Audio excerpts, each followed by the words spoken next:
एक लेडी थी जिसके पास कोई ज्यादा पैसे नहीं थे, हस्बैंड की डेथ हो गई थी, पेंशन के पैसों से जीवन बिता रही थी।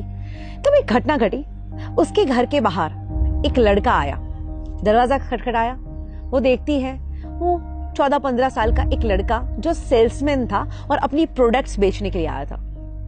ये लेडी के पास उतने पैसे नहीं थे, तो उसने कह दिया कि देख बेटा, मेरे पास इतने पैसे नहीं है, मैं तुझे गलत उम्मीद नहीं दूंगी, मैं तेरी चीज वस्तुएं खरीद नहीं पाऊंगी, पर 2 मिनट तू मेरे घर में आ।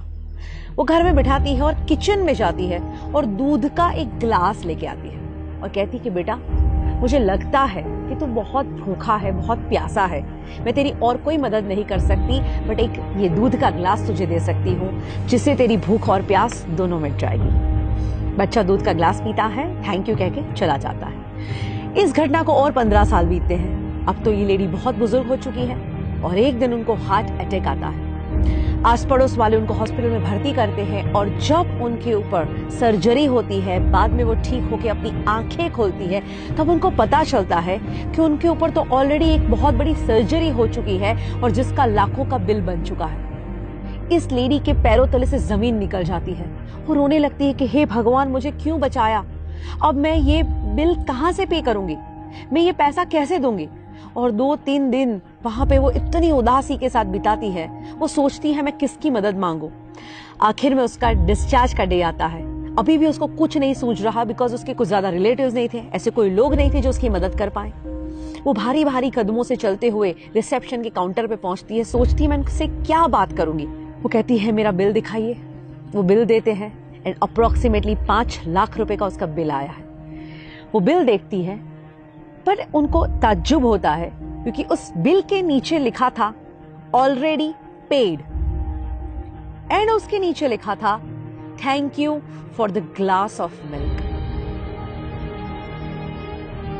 यानी वो लड़का जिसको उन्होंने एक दूध का ग्लास दिया, दोस्तों आज वो बड़ा होके एक डॉक्टर बन चुका है और उसी की हॉस्पिटल में ये लेडी आती है और वो देखता है कि ओ माय गॉड, ये तो वही लेडी जब मैं कुछ नहीं था और उन्होंने मुझे दूध का ग्लास दिया था।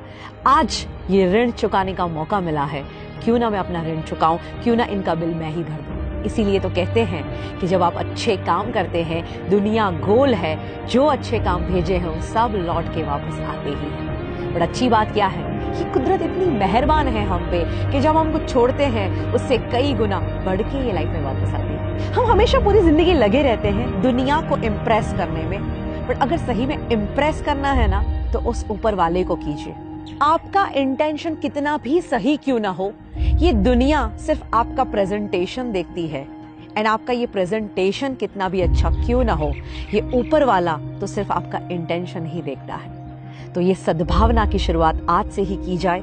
मैं तो कहती हूँ दुनिया में खुशियां फैलाई जाए, क्योंकि अगर आप औरों के जीवन में खुशियां फैलाना भी शुरू करोगे तो वही खुशियां मल्टीप्लाई होकर आपके जीवन में वापस आएगी। भगवत गीता में बहुत ही सुंदर कहा गया है कि इस दुनिया में कोई भी इंसान अगर दुखी है तो तुम लंबे समय तक खुश नहीं रह सकते। अगर औरों को खुशियां बांटोगे तो तुम्हारे जीवन में खुशियां अपने आप आएगी। और मैं तो कहती हूँ आज के इस दुनिया में किसी के चेहरे पे स्माइल ले आना, वो भी एक बहुत बड़ा आध्यात्मिक काम है।